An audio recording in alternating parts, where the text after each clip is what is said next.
بسم الله الرحمن الرحيم. مولاي صل وسلم دائما أبدا على حبيبك خير الخلق كلهم، يجر بحر خميس فوق سابحة،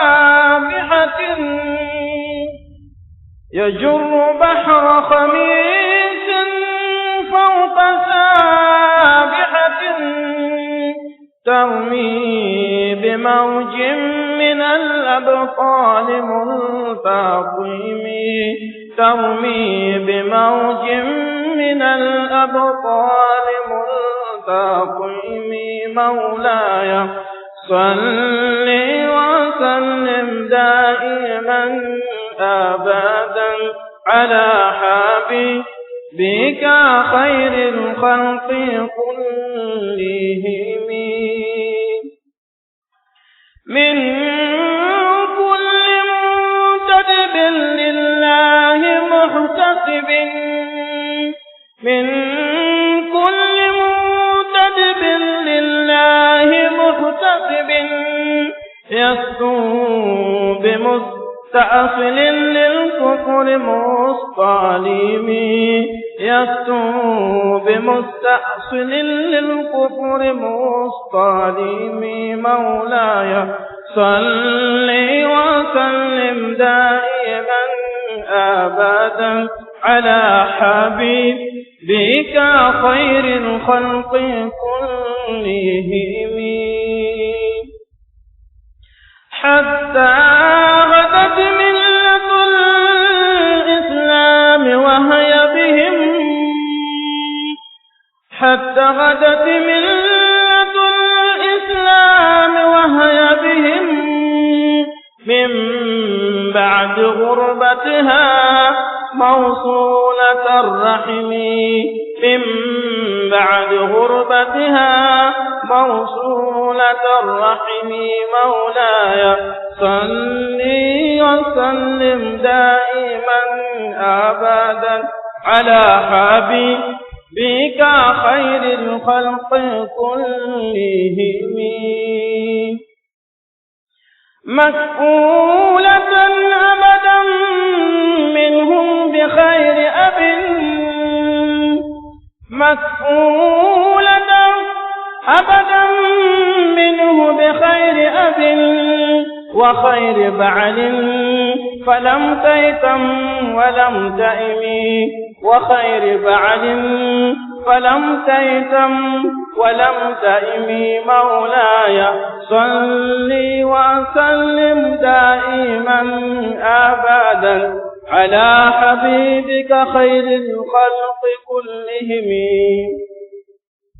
هم الجبال فسل عنهم مصادعهم، هم الجبال فسل عنهم مصادعهم، ماذا رأى منهم في كل مصطدم، ماذا رأى منهم في كل مصطدم. مولاي صل وسلم أبدا على حبيبك خير الخلق كلهم، فسل حنينا وسل بدرا وسل أحدا، فسل حنينا وسل بدرا وسل أحدا، فسولا حتف لهم أدهى من الوخم، فسولا حتف لهم أدهى من الوخم. مولاي صل وسلم دائما أبدا على حبيبك خير الخلق كلهم، المسدر البيض حمرا بعدما وردت، المسدر البيض حمرا بعدما وردت، من من العدا كل مسود من اللمم من العدا كل مسود من اللمم مولاي صلي وسلم دائما أبدا على حبيبك خير الخلق كلهم والكاتبين بمصر الخط ما تركت والكاتبين بصور الخط ما تركت أقلامهم حرفا جسم غير منعجم أقلامهم حرفا جسم غير منعجم مولاي صلي وسلم دائما أبدا على حبيبك خير الخلق كلهم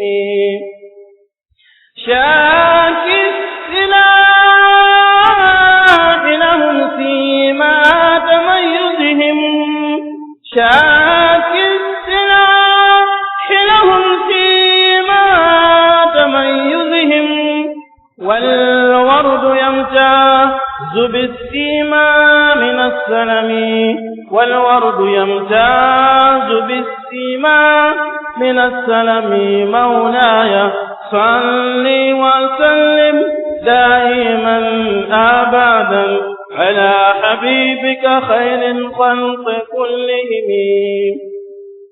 تهدي إليك رياح النصر نشرهم تهدي إليك رياح النصر نشرهم فتحسب الورد في الأكمام كل كمي فتحسب الورد في الأكمام كل كمي مولاي صلي وسلم دائما أبدا على حبيبك خير الخلق كلهم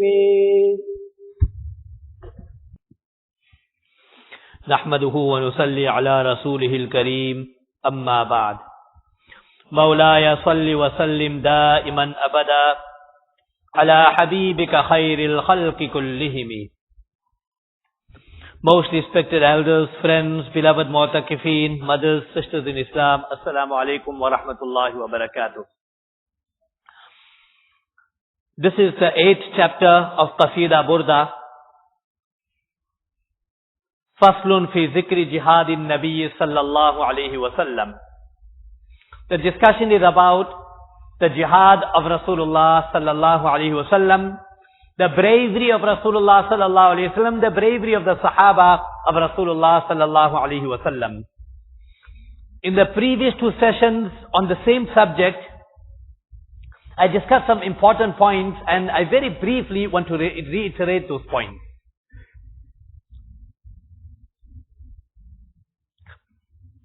The physical jihad of Nabi Kareem, or physical life of Nabi Kareem sallallahu alayhi wa sallam in this world was 23 years. 13 years in Makkah Mukarramah and 10 years in Madinatul Munawwara. In the 13 years that they were in Makkah Mukarramah, they were oppressed. They were persecuted. The incidents of Hazrat Bilal radiallahu ta'ala anhu are well known to everyone. Khabbab ibn Arid radiallahu ta'ala anhu, how he was oppressed and persecuted. The first person to become shaheed in Islam, a woman, Hazrat Sumayya radiallahu ta'ala anha. In spite of all that oppression and persecution, Almighty Allah tabarak wa ta'ala's order was, don't revolt. Fa'fu wasfahu. Forgive, overlook, tolerate. Until when Nabi Kareem sallallahu alayhi wa sallam made hijrah to Madinatul Munawwara. Then Almighty Allah tabarak wa ta'ala permitted Nabi Kareem sallallahu alayhi wa sallam and the Sahaba now to defend themselves. Uzina lilladhina yuqataluna bi'annahum zulimu. Now permission has been given to you to defend yourselves because you have become victims of oppression, you have become victims of persecution. The point is, that the permissibility of jihad was given to Nabi Kareem sallallahu alaihi wasallam only in the 14th year of Nubuwwat. Physical Nubuwwat of Nabi Kareem sallallahu alaihi wasallam was 23 years. And only 9 years was left for Nabi sallallahu alaihi wasallam in this earthly life. And 14 years Nabi sallallahu alaihi wasallam and the Sahaba had to tolerate. This was the Almighty Allah Tabarak wa Ta'ala wanted to nurture Nabi Kareem sallallahu alaihi wasallam and the Sahaba to have a correct, proper, responsible approach and attitude towards jihad. You first build yourself inside before you can go and attack on the outside. In the Makki life, in the face of all oppression and persecution, Nabi Kareem sallallahu alaihi wasallam and the Sahaba were told, wake up in the middle of the night and make tahajjud. Half the night, more than that, less than that, and make tahajjud. Overlook and tolerate. So it was a spiritual build-up that was more important than going out in jihad. And that is why today when we look around, the Muslims are being defeated all over. The reason for that is that they are first defeated inside. When you defeated inside, you are going to be defeated outside. And if you are victorious inside, you took control of your nafs inside, then that victory will be exemplified in the outside world, and outside then will be victorious. How can we expect to be victorious in the outside world, have an irresponsible attitude towards jihad, just become in a state of emotion, we hear a news or two, and then you just want to pack up, and then you want to go in the war field. But then, when it is told to us, sacrifice the sleep, make jihad against your nafs, and wake up for Fajr namaz, then we oversleep for that. Now we can't make jihad of our nafs to wake up for Fajr namaz, and we're talking about pick up guns against the enemies of Islam. When it is told to us, as youngsters, to obey our mothers and our fathers, go against our nafs, suppress our nafs, make jihad against our nafs, to be obedient to our mother and the father, then that we cannot do, but we are talking about going into a war field. When it is told to us to lower our nazar, lower our gaze, then that we cannot do. We cannot make jihad on that, but we want to go and make jihad in a war field. When it is told to us that don't go onto that filthy pornographic site, control yourself from that, that we cannot do. We cannot do jihad on that, but we want to go and make jihad in a war field. And the list can go on and on and on. I gave the example this morning. Nabi Kareem sallallahu alaihi wasallam was seated in Masjid al-Nabawi. Sahaba were around him. Nabi Kareem sallallahu alaihi wasallam heard a huge sound. Nabi sallallahu put his hand on his head and he said, Subhanallah, mada nuzila min at-tashdid. What great warning has come down from the side of Allah. The way Nabi Kareem sallallahu alaihi wasallam expressed it, no Sahabi had the courage to go and ask Nabi sallallahu alaihi wasallam what was the issue. Following day or the day after, somebody approached Nabi Kareem sallallahu alaihi wasallam and said, Ya Rasulullah, what was that punishment that you were referring to? Nabi Kareem sallallahu alaihi wasallam, they mentioned, Jibreel alaihi salatu wasallam came to me and told to me, لو أن رجلا قتل في سبيل الله ثم أحيا ثم قتل في سبيل الله ثم أحيا ثم قتل في سبيل الله ثم أحيا ما دخل الجنة لا يدخل الجنة حتى يقضي دينه أو كما قال رسول الله صلى الله عليه وسلم. If a person is given 3 times life, 3 lifespans he spends in the path of Allah, he becomes shaheed, that person will not go into Jannat until if he is a solvent debtor, he owes people money, he's got the financial means and ability to pay the debt out, and he does not pay the debt out, that he's making his creditors suffer. Such a person, in spite of going in jihad, 3 lifespans, then the person will not enter into Jannah. The real jihad is what Allah wants us to do. And in fact, I can very clearly say that the jihad of this zamana, in the context of jihad, is to present the proper perspective of what jihad is all about. It is not like what we see in some parts of the world, that there is an irresponsible attitude towards jihad, where people are just been killing one another, civilians, innocent people, killing Muslims. In fact, the issue is so important that even if you are in a war field, and If an enemy is fighting you, he actually hit you, he attempted to kill you, you got the opportunity now to attack him, and that person happened to say, La ilaha illallah. Ask any ulama, and it is clearly mentioned in the ahadith that now it is haram for you to kill such a person, in spite of him attempting to kill you. Now, because he said the kalima, just a moment before he was a kafir, and now he just said kalima, in all probability, he must have done it just to defend himself. Now, it is not jaiz to kill such a person. These are some of the disciplines of jihad. And that is why the more important jihad in this zamana is for us to present the correct and proper picture about Islam. Islam is not that barbaric religion that people think about. And Islam is not that religion where people think that there is irresponsible killing and there is no value for life. Islam is a religion that has softness in it. Nabi Kareem Sallallahu Alaihi Wasallam is reported to have mentioned, Inna Allah rafiq yuhibbur rifq. Allah is naram. Allah is soft. Allah loves softness.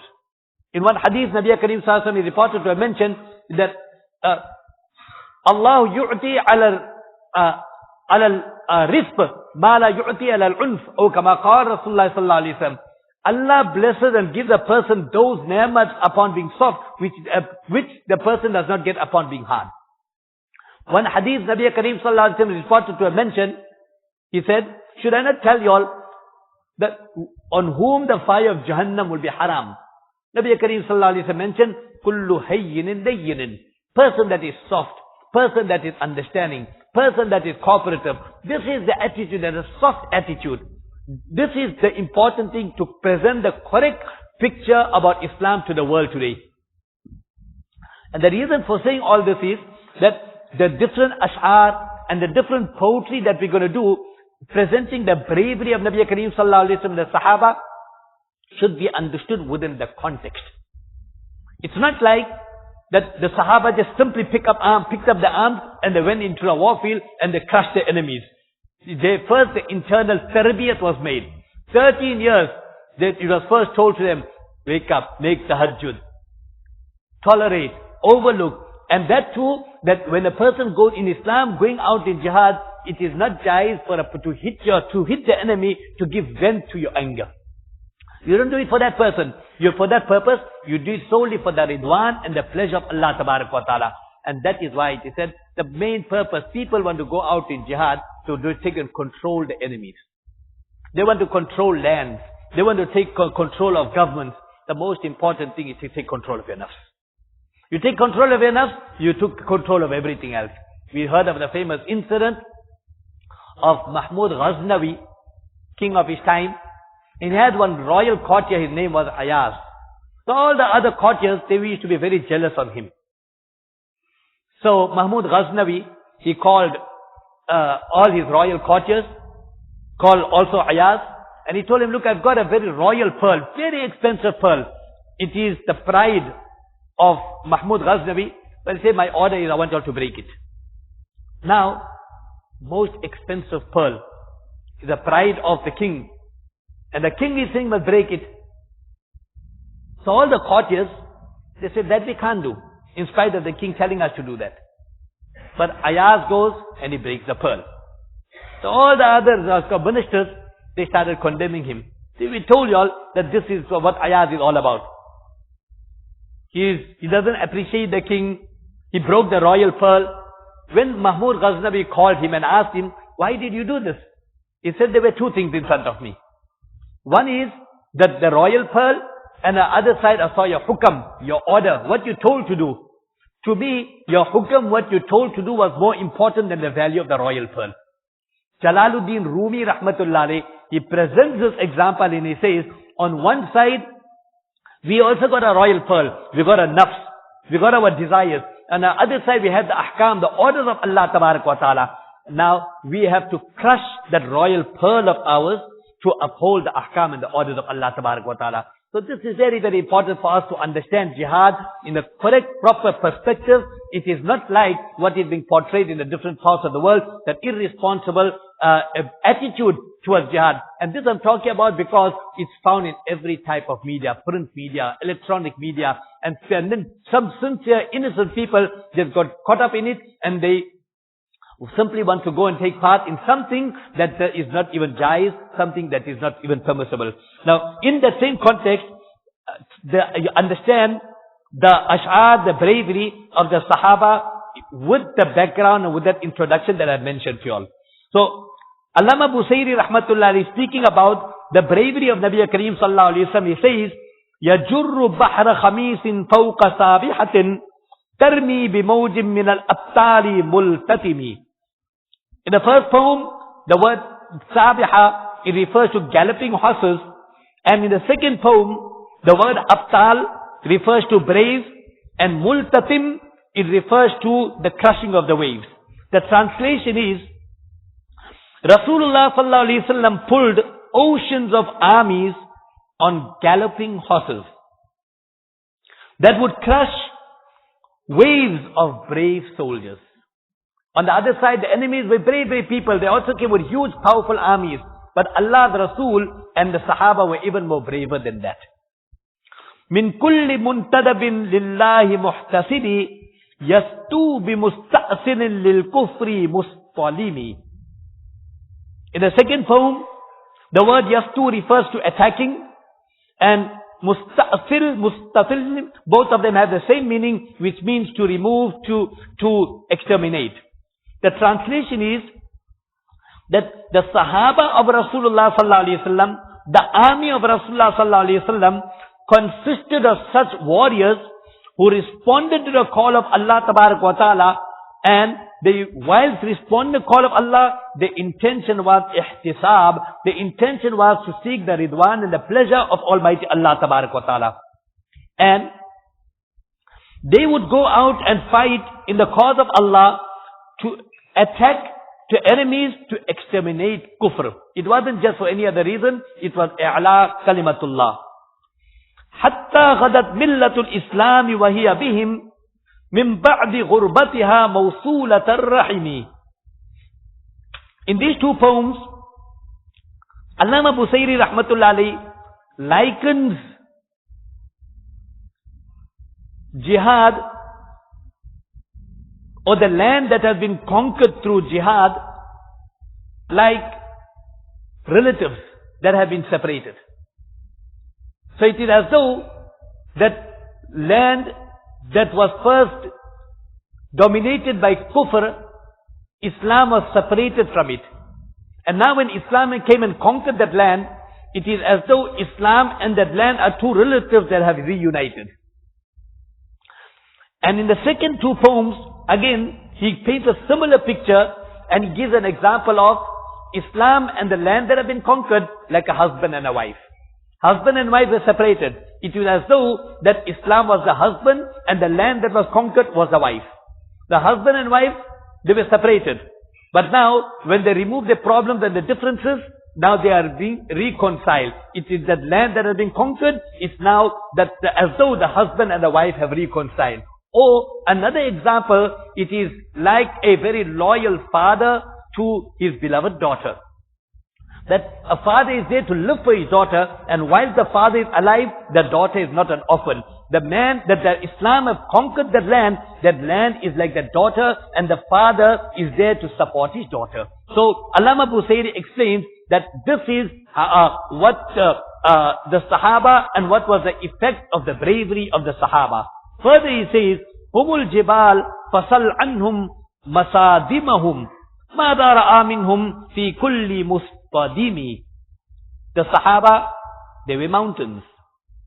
And what kind mountains they were? Ask the opponents about them. Ask the enemies, ask the kuffar about what type of mountains that they were facing with the Sahaba. That what was the experience with them in each contest, in each battle. And further explaining that, Fasal Hunayn, Wasal Badran, Wasal Uhudan. Go ask the battle of Hunayn, what brave Sahaba they were. Go ask the battle of Badr, what great Sahaba they were. Go ask the battle of Uhud, what great Sahaba they were. And explaining that he says, فصول حتف لهم أدهى من الوخم المزفري فصول حتف لهم أدهى من الوخم. Wakham refers to an epidemic. Here it means that the enemies, they were so confounded with the Sahaba that before even confronting the Sahaba, it is as though they've received the verdict of death. And the verdict of death was even worse than the verdict of an epidemic. Al-Musfiri al-Biri humran ba'dama waradat min al-ida kulla muswaddim min al-lamami. Explaining about the Sahaba and how active they were in the war field, that they returned their white swords red with blood after they were plunged into every lock of hair of the enemies. In other words, they would have the sword with them and they would attack the enemies, and the swords were first white, but it would return red with the blood of the enemies. وَالْكَاذِبِينَ بِسُمْرٍ خَطِّ مَا تَرَكَتْ أَقْلَامُهُمْ حَتَّى حَرْفَ جِسْمٍ غَيْرَ مُنْعَجِمِ. In the second poem, mun'ajimi is refers to undotted. Now just to simplify it, you see, when you write something, we say that you need to dot the I's and you need to cross the T's. So the enemies, the Sahaba were such that it was as though the swords they had, they were those pens. And with a pen, you make sure that you complete your literature, your writing, you dot every I, you cross every T. Likewise, the Sahaba, they had such swords in them that as though they have crossed the I's and they dot the I's and they cross the T's of the bodies of the enemies. Shaki as-silah lahum fima tamayyuzihim. The Sahaba were such that they were armed with weapons and their faces had such signs that could be distinguished from the signs of others. And this is what Allah says in the Quran Al-Karim about the Sahaba. Simahum fi wujuhihim min athari sujud. The Sahaba were such, it wasn't only going in jihad, but at the same time, they made mujahada against the nafs and they made ibadat of Almighty Allah Tabarak wa Ta'ala. And in concluding, Allama Busayri rahmatullahi says, وَالْوَرْدُ يَمْتَازُ بِالسِّيمَا مِنَ السَّلَمِ تُهْدِي إِلَيْكَ رِيَاحُ النَّسْرِ نَسْرَهُمْ فَتَحْسِبُ الْوَرْدَ فِي الْأَكْمَامِ كُلَّ كَمِ. The meaning of this is that you get two types of trees, both of them are thorny trees. Now how are you going to distinguish that which tree is which tree? So he says that from the two thorny trees, you probably will get a rose tree. A rose is also a thorny tree. And you will be able to understand the rose tree with the fragrance that come out from the roses, from the petals of the tree. Likewise, the Sahaba, for the enemies, they were thorns. The enemies were also thorns. But this was such a thorn that had that flowers on it and fragrance were coming out of it. And in concluding, he says that just as you look at the petal, you look at the bud, how nice it is when the Sahaba, they were completely covered with the weapons in the war field. It was just like how the thorny tree was covered with the rose.